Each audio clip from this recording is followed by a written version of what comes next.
Bonjour, aujourd'hui on va voir une petite vidéo, un exercice sur comment on peut estimer ou faire des prévisions sur la population avec un modèle d'une équation quadratique.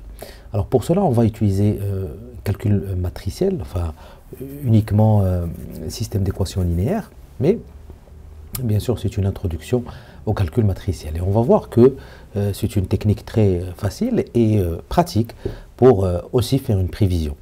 Donc on a ici cet exercice qui nous donne des chiffres réels. La population du Maroc était de 25 millions en 90. Et en même temps, je vais essayer de créer ce tableau juste pour vous montrer que finalement ce sont des points avec des valeurs de x et des valeurs de y. Donc pour 25 millions en 90, on va considérer que l'année 90 est 0, c'est-à-dire en termes de temps, on est à l'instant 0. Et on a 25 millions en termes de population. On est passé à 29 en 2000, ça veut dire x devient 10, n'est-ce pas, 10 ans après. Et on est passé à 32 millions après 20 ans, 2010. Construisez un modèle pour ces données en trouvant une équation quadratique dont la courbe passe par les points. Donc on va dire que ce sont des points par lesquels va passer la courbe quadratique. Donc 0, 25, 10, 29 et 20, 32. Utilisez ce modèle pour estimer la population en 2030. Le résultat obtenu est-il probable? C'est-à-dire est-ce qu'il est logique par rapport à ce qu'on devrait, par exemple, là on a 25, 29, 32, on devrait trouver une valeur supérieure à 32. Donc, on va d'abord commencer par déjà noter tout ici. Donc, l'équation quadratique, c'est y à x carré plus bx plus c. Donc, il nous faut trouver les inconnus, mais x ici n'est pas l'inconnu, parce que x, rappelez-vous, ce sont des années. Et donc, bien sûr, on va juste remplacer par la valeur de x. Mais les inconnus, ce sont a, b et c. Et donc, si on trouve a, b et c, il suffit de remplacer x pour trouver une valeur de la population y. Donc, on va d'abord remplacer pour les points. 25 pour le premier, on a 0. Pourquoi? Parce que x est 0, 0 et c. Donc, 25 égale à c. Regardez ici, c égale 25. Pour la deuxième, je vais essayer de prendre un stylo.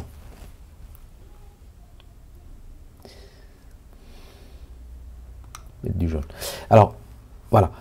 On a, pour la deuxième, on est sur 29, quelque part ici. Voilà, on est à 29 ici. Je vais essayer d'augmenter un tout petit peu la taille. Donc, on est à 29 ici. Où ça? Voilà. On est à 29 ici. Voilà. Et on est à 10 à la puissance 2, regardez, parce que x c'est 10 ans, ici, on est à 10.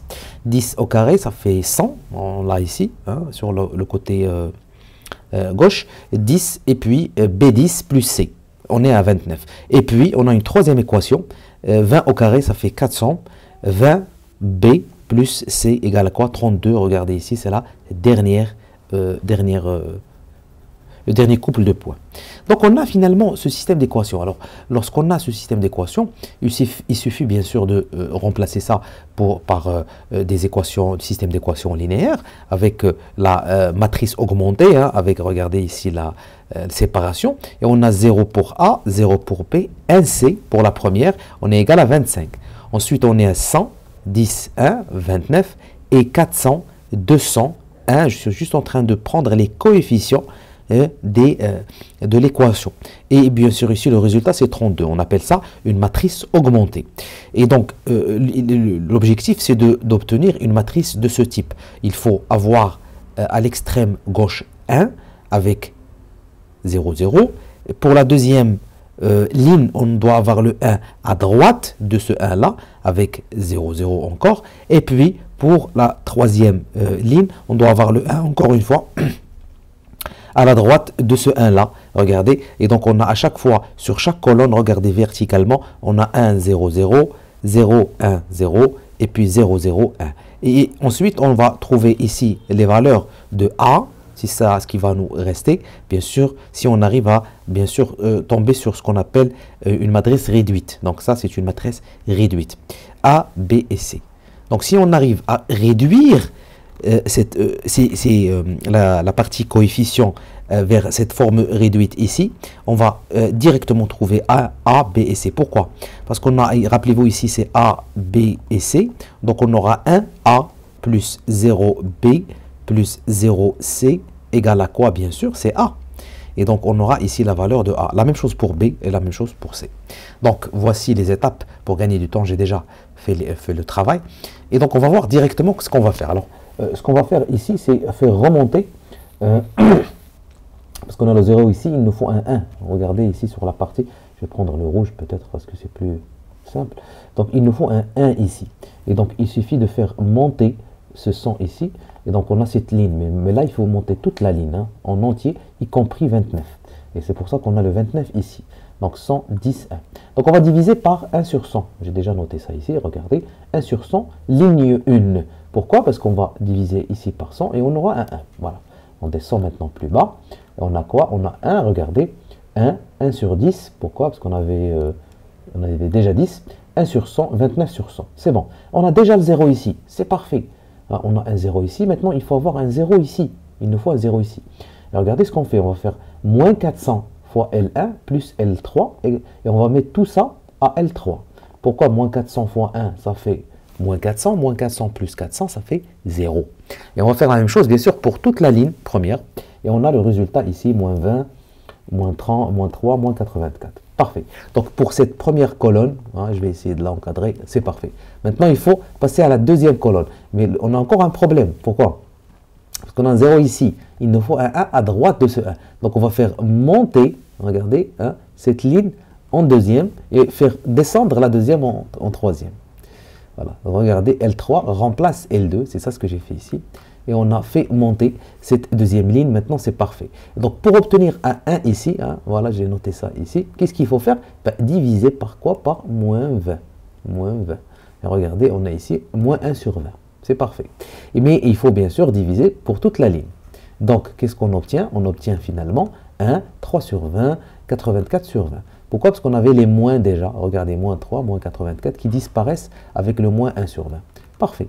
Donc, on a déjà ici, bon, ça c'est terminé. On est pour la deuxième, c'est bon. On a le 0 ici, c'est parfait. Il nous faut juste un 0 ici. Donc, on multiplie cette ligne par quoi? Par moins 1 sur 10 et on la rajoute à la première ligne.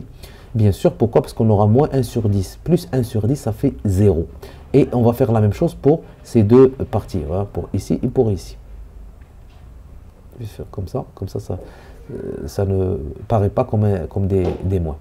Et voilà, donc on a fait cette opération et on est à 1, 0, 0. Donc on a le 1 ici déjà, qui est déjà fait, donc c'est parfait. On a le 1, il nous faut quoi?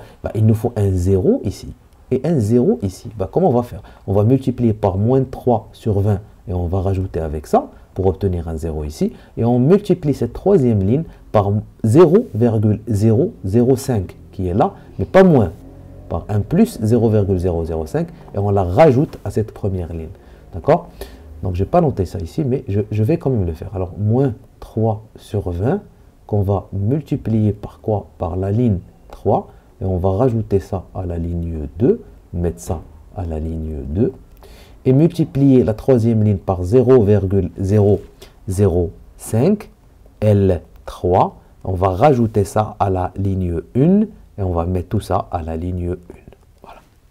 Comme ça, on aura un 0 ici et un 0 ici. Mais bien sûr, il ne faut pas oublier ces deux valeurs. Alors, regardez le résultat final. Donc, on est arrivé à une matrice réduite ici. Elle est parfaitement réduite parce qu'elle a ce format 1, 0, 0, 0, 1, 0 et 0, 0, 1.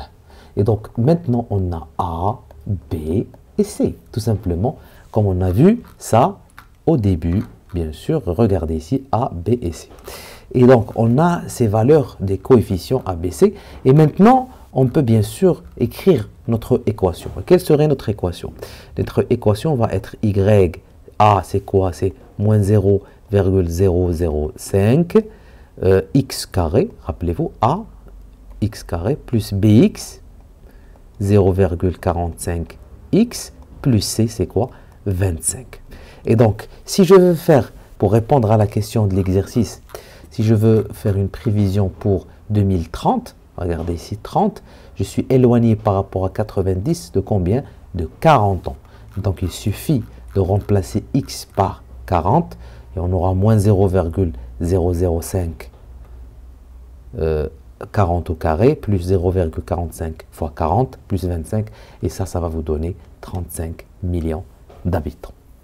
Voilà, donc on a une estimation qui est quand même assez, pas du tout éloignée. Alors pour répondre, le résultat est-il probable? Oui, parce qu'aujourd'hui, bon, pas aujourd'hui, mais on est quand même au Maroc aujourd'hui à 36 millions et quelques. Donc on n'est pas éloigné si on utilise aussi un modèle quadratique. Donc on a vu cette élimination, on appelle ça Gauss-Jordan, l'élimination de Gauss-Jordan qui nous permet d'arriver à cette forme réduite.